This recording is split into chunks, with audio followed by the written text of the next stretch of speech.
한국이 세계 시장에서 모든 상을 휩쓸고 있다는 소식이 전해졌습니다. 한국 콜마의 친환경 화장품 용기인 종이 튜브가 세계 3대 디자인 어워드에서 모두 수상의 그랜드슬램을 달성했죠. 한국 콜마는 종이 튜브가 최근 미국 IDEA 2021에서 파이널리스트에 선정되었는데요. IDEA는 미국 산업디자이너 협회가 주관하는 세계 최고 권위 디자인 어워드로 디자인계의 아카데미상으로 평가받고 있죠. 종이 튜브는 앞서 IDEA와 함께 세계 3대 디자인 대회로 꼽히는 독일 IF 디자인 레드닷 디자인 어워드에서 각각 본상을 차지했는데요. 특히 종이 튜브는 한국 콜마가 친환경 철학과 혁신적인 아이디어로 개발했습니다. 본체 중 플라스틱 사용이 불가피한 캡을 제외한 80%가량을 종이로 대체하여 플라스틱 사용량을 줄였죠. 특히 다 사용한 다음 절취선에 따라 찢으면 용기 안 화장품 잔량을 확인할 수 있으며 종이로 분리 배출할 수 있는 장점이 있습니다. 한국 콜마 패키지 스튜디오 김영상 상무는 플라스틱을 줄여 지구를 보호하자라는 아이디어로 출발한 종이 튜브가 세계 3대 디자인 어워드에서 그 가치를 인정받는 성과를 이뤄내면서 환경보전이 세계적으로 중요한 키워드임을 실감했다고 전했는데요. 이어 그는 앞으로도 한국 콜마 패키지 스튜디오는 디자인으로 환경보전에 앞장서고 선도하겠다고 밝혔죠. 이뿐만 아니라 한국이 주도한 인공지능 의료기기의 국제 가이드라인이 세계 최초로 승인받았습니다. 식품의약품안전처는 이 가이드라인이 국제의료기기 규제당국자 포럼의 공식 승인을 받았다고 전했는데요. IMDRF는 의료기기 관련 규제의 조화와 통일을 위한 국제협의체로 미국, 캐나다, 호주, 유럽, 일본, 중국 등의 10개국이 참여하고 있죠. 한국은 2017년 10번째 정식 회원국이 되었습니다. 이번 가이드라인은 의료기기에 활용하는 AI 기술인 머신러닝 기반의 범위, 대표적인 용어 12개의 정의, 인공지능 개념 규정 등이 포함되어 있는데요. 앞서 그동안 세계적으로 AI 기술을 이용한 의료기기가 급증하면서 관련 기술의 규제 적용 범위를 통일하고 각국마다 다른 용어를 맞출 필요성이 제기되어 왔었죠. 한국은 올해 IMDRF 의장국을 맡아 지난해 6월 IMDRF 산하 14개 분야별 실무그룹의 하나인 AI 의료기기 그룹 결성을 주도했습니다. 이후 IMDRF 회원국, 세계보건기구, 세계방사선치료무역협회, 세계의료기술연합 등과 함께 가이드라인을 개발해왔죠. 올해 5월 초안이 나왔고 수정을 거쳐 이번에 승인나면서 이 지침은 의견 청취를 거쳐 내년 3월 최종본이 나올 예정입니다. 지침에서 AI 기계학습 의료기기를 의료적 목적을 달성하기 위해 부분적으로 또는 전체적으로 기계학습을 사용하는 기기라고 정의했는데요. 식약처는 이번 가이드라인에 맞춰 국내 규정을 국제 표준에 맞출 방침입니다. 이렇게 되면 앞으로 국산 의료기기가 좀 더 쉽고 단시간에 해외로 수출할 수 있는 길이 생기게 됩니다. 현재 국내에서 제조 허가를 받은 AI 의료기기는 79개, 수입 승인을 받은 것은 6개로 지난해에는 50개로 늘었죠. 인공지능 의료기기는 뼈 나이를 분석하거나 폐눈 유방 뇌 등의 질환 진단을 하여 폐결절이나 뇌동맥류 의심 부위를 찾아내는 보조 역할을 합니다. 다음으로 미국의 움직임이 한국에게 기회가 될 것이라는 소식에 대해 말씀드리겠습니다.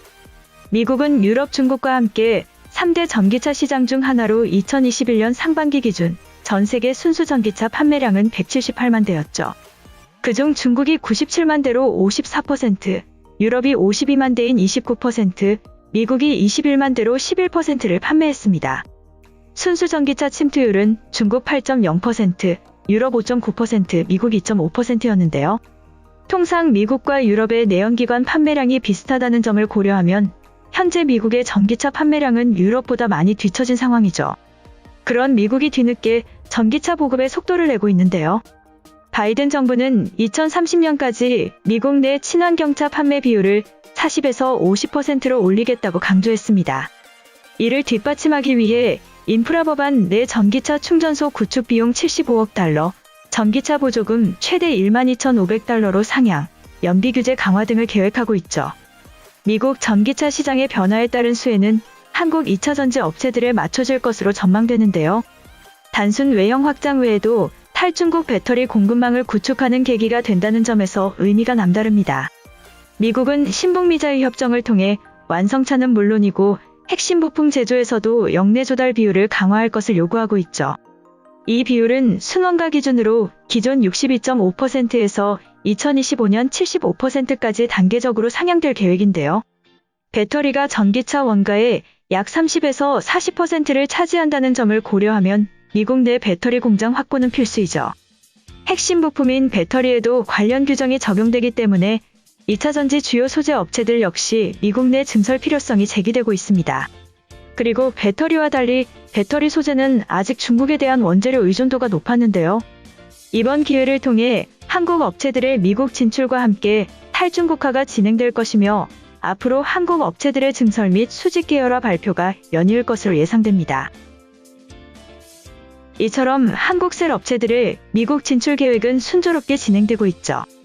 2025년까지 LG에너지솔루션은 145기가와트, SK이노베이션은 90기가와트 규모의 생산 능력을 미국 내에 갖출 계획인데요. 한편 한국은 포스트 코로나 이후도 대응하며 나서고 있는 것으로 전해졌습니다. 일본에서는 현재 코로나 이후를 겨냥한 방한시장 공략 캠페인이 한창인데요. 한국관광공사는 다양한 테마의 한국 관광 매력을 선보이는 2021 코리아위크를 오사카와 나고야에서 개최 중이라고 밝혔습니다. 한국관광공사 설경희 오사카 지사장은 일본 내에서 긴급사태 해제에 따른 일상 복귀로의 기대감이 높아지고 있다. MZ세대와 충성 고객층인 한류 팬들을 대상으로 해외여행 재개 이후 방한 관광 수요 확보를 위한 집중 마케팅을 지속적으로 전개할 계획이라고 전했죠. 춘분 휴일이었던 지난 23일은 도안여행을 테마로 한 하이브리드형 쿠킹 클래스 진짜 레시피가 오사카 가스뮤지엄 쿠킹 스튜디오 및 유튜브 라이브를 통해 진행되었는데요. 한국관광공사가 주최하고 KBS 재팬과 대한항공이 후원한 이번 쿠킹 클래스엔 96명 정원의 400여 명이 참여 신청을 할 만큼 높은 관심을 보였죠. 항공편의 실제 이륙 영상을 함께 시청하며 시작한 이날 쿠킹 클래스에서 참가자들은 김치찜을 비롯하여 다양한 메뉴를 만들어보며 한국 여행 기분을 느낄 수 있었습니다. 26일은 일본에서도 높은 관심을 보이고 있는 영화 미나리 상영회와 한국관광 토크쇼가 열렸는데요. 행사엔 일본의 유명 배우 호리 미오나가 참석하였고 한국 영화의 독창성과 우수성에 깊은 감동을 받았다며 감상평을 남겼습니다.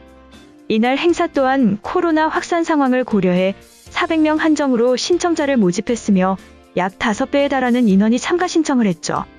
29일엔 나고야돔의 운지판 1만 야구 팬들을 대상으로 홍보 활동이 펼쳐졌는데요. 이날 구장 전광판에는 한국 관광 홍보 영상이 상영되며 다양한 한국 관광 매력을 알리기 위해 운영되는 홍보 부스에서는 대형 배너를 활용한 한국 관광 포토존을 운영했습니다. 아울러 안심안전 음식 관광을 테마로 한국 관련 에피소드를 일러스트로 그려주는 온라인 이벤트 등도 동시에 개최되었죠. 오사카의 명물 수류 경영 버스는 한국 관광 홍보용 랩핑버스로 변신, 오사카성 등 주요 관광지를 비롯한 오사카의 도심과 물길을 누비며 한국 관광의 매력을 홍보했습니다. 이번 영상은 여기까지고요. 제 영상이 도움이 되셨거나 세계 속 반응 더 보고 싶다 하시는 분들은 구독과 좋아요, 알람 설정까지 부탁드립니다. 다음에 또 봐요. 안녕.